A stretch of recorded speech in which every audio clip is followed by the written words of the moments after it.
Qu'il s'agisse de brosses à dents électriques, de machines à laver ou même de véhicules électriques, la nouvelle politique chinoise permet aux consommateurs de remplacer des produits d'occasion par des produits neufs à moindre coût.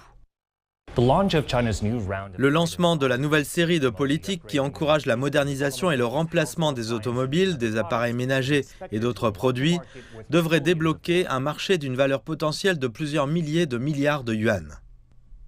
Outre les magasins, les consommateurs peuvent également participer au programme en ligne.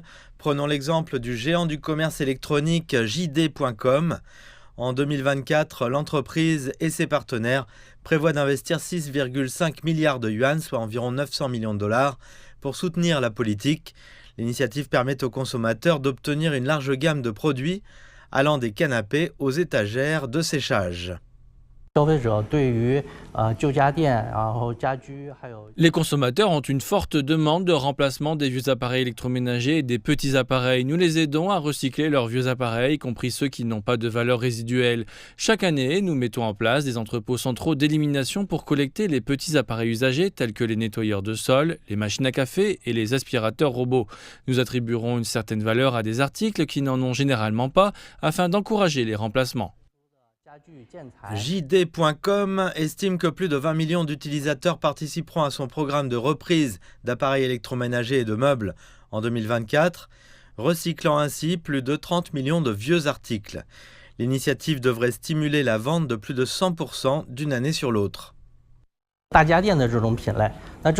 Pour les gros appareils qui ont une valeur résiduelle, nous collaborons avec les fabricants et les entreprises de recyclage bien établies pour créer un système de recyclage normalisé, améliorant ainsi la valeur du recyclage.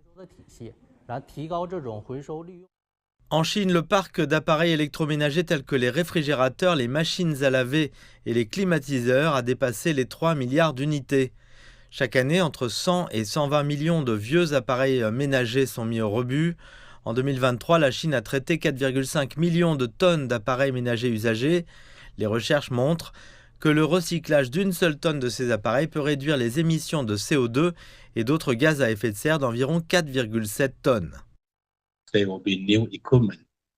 Il y aura de nouveaux équipements dotés d'un certain nombre de nouvelles innovations technologiques comme la numérisation, l'automatisation et aussi la qualité de la protection de l'environnement, principalement la révolution verte, qui sont intégrés dans tous les systèmes de production, le niveau de consommation des ménages. Les experts estiment que grâce à cette série de remplacements, la Chine continue d'aligner la qualité et les performances de ses produits sur les principales normes internationales. Il s'agit d'une étape très importante en termes de production, de stimulation et d'amélioration de la consommation, de sorte que l'économie chinoise, la société chinoise et les ménages chinois se hisseront au niveau international le plus avancé en raison de l'augmentation du niveau de productivité, de l'énergie, des économies et de la technologie. À long terme, les bénéfices seront bien plus importants que les coûts à court terme.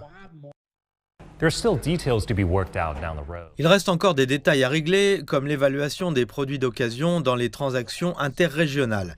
Mais il est presque certain qu'il fournira aux clients davantage de produits durables et de haute technologie à moindre coût et qu'il constituera également une nouvelle source de stimulation pour les fournisseurs.